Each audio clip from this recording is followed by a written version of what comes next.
یونس علیہ السلام کشتی میں اب مچھلی کے پیٹ میں اللہ کو پکارتے ہیں، اللہ رب العزت نے نجات دیتے ہیں۔ فرمایا میرا نیک بندہ آزمائش میں آ گیا۔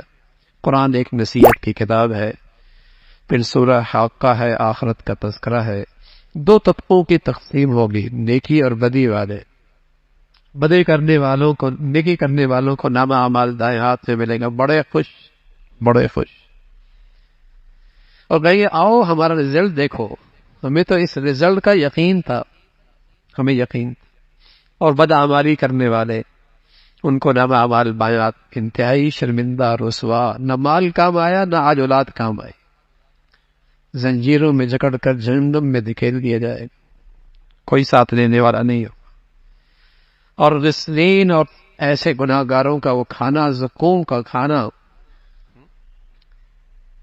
تو اس کا تذکرہ فرمایا پھر سورہ معارج ہے۔ اللہ رب العزت نے اس کائنات کو بنایا، پھر آخرت کی زندگی ایک دن 50,000 سال۔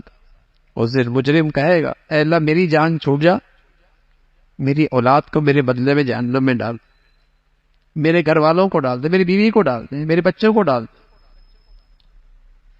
تو لیکن وہاں تو جو مجرم ہوگا سزا اسی کو ملے گی، وہاں تو مجرم ہی کو سزا ملے گی، ظالم ہی کو ملے گی، بدکار ہی کو ملے گی، کوئی دوسرا نہیں پکڑا جائے گا۔ لیکن جن رشتوں کے خاطر اس دنیا میں آدمی اللہ کو ناراض کرتا ہے، اس دن انہی کو پیش کر دے گا، سارے رشتے فشتے ٹوٹ پھوٹ جائے۔ ہاں نیک لوگ، نمازوں کا اہتمام کرنے والے، اللہ کے راستے میں خرچ کرنے والے، نمازوں پہ استقامت کا مظاہرہ کرنے والے، امانتوں کا خیال کرنے والے، سچی گواہی دینے والے، نمازوں کو اپنے اوقات کے ساتھ خیال رکھنے والے، یہ ہے ان کی وہاں بھی عزت ہوگی، شرافت کا، ان کی وہاں بھی شرفاء میں ہوگے، اکرام ہوگا، اس کا تذکرہ۔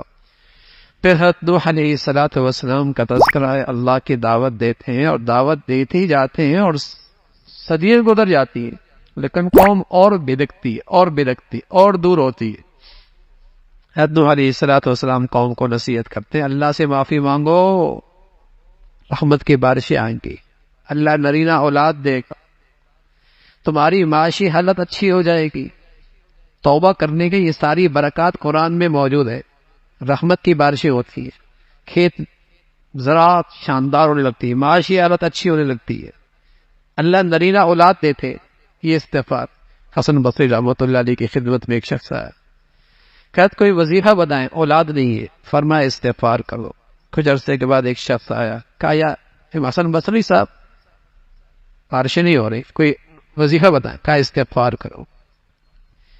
کوئی ایک شخص آیا، کہا معاشی طور پہ بڑی پریشانی ہے، کہا استغفار کرو۔ پاس بیٹھنے والے نے کہا بیماریاں مختلف ہیں، حاجات مختلف تھی، نسخہ ایک ہی دیا، فرمایا اللہ نے کہا ہے، اللہ نے کہا یہ استغفار میں یہ تاثیر موجود ہے، بشرطیکہ کہ وہ قوم ندامت کے ساتھ اللہ سے معافی مانگے، ندامت اور شرمندگی کے ساتھ اللہ سے معافی مانگے، یہ ساری برکتیں ہیں موجود، اس عمل میں یہ تاثیر اللہ نے رکھی ہے، اس میں موجود ہے۔ اور کوئی شخص اپنی انفرادی زندگی میں سچی توبہ کرے گا تو اللہ کے نبی نے فرمایا 3 انعام ملے، 3 انعام ملے۔ تنگی سے اللہ رب العزت راستہ نکال دے گا، غم ہم دل کا ختم ہو جائے گا، روزی اور معاش وہاں سے ہوگا اس کے وہاں و گمان کے اندر بھی نہیں ہو۔ یہ اللہ کے نبی نے استغفار کی تاثیر بتائی۔ اللہ ہمیں اپنے نبی کی بات پہ صحیح اعتماد نصیب فرما دے۔ دنیا کے طبیب نسخے دیں کتنے اہتمام سے استعمال کرتے ہیں، اور کائنات کے سب سے بڑے انسان نسخے دیں تو مسلمانوں کے ہاں اس کا اہتمام نہیں رہتا، اور روتے بھی ہیں، چیختے چلاتے بھی ہیں، حالات ٹھیک نہیں، نہ نجی حالات ٹھیک ہیں نہ قومی حالات ٹھیک ہیں، لیکن وہ نسخہ جو طبیب اعظم دے کے گئے اس کی قدر بھی کوئی نہیں۔ حضرت نوح علیہ السلام نے اللہ کے سامنے بد دعا کی، اللہ اس قوم سے زمین کو پاک کرتے، ان سے کوئی امید نہیں ہے۔ اللہ رب العزت کی پکڑ آئی، غرق ہو گئے، کوئی بھی نہیں بچ رہا۔ سورہ جن کا تذکرہ ہے، اللہ کے فرشتے، اللہ کے یہ مخلوق ہے، اللہ کے نبی کا قرآن سنتے ہیں ایمان لے کے آتے ہیں۔ مسلم انسانوں کے لیے عبرت تھی کہ مخلوق جن جیسی تو ایمان لے آئی، تم ایمان نہیں لاتے، اس کا تذکرہ۔ پھر اللہ کے گھر کی بڑائی کا تذکرہ۔ اللہ کا گھر اس لیے ہوتا ہے مساجد جس میں صرف اللہ کے تذکرے ہوں، اور اللہ کے غیر کے تذکرے مسجدوں میں، یہ مسجد کی بڑی بے ادبی ہے، بڑی بے ادبی۔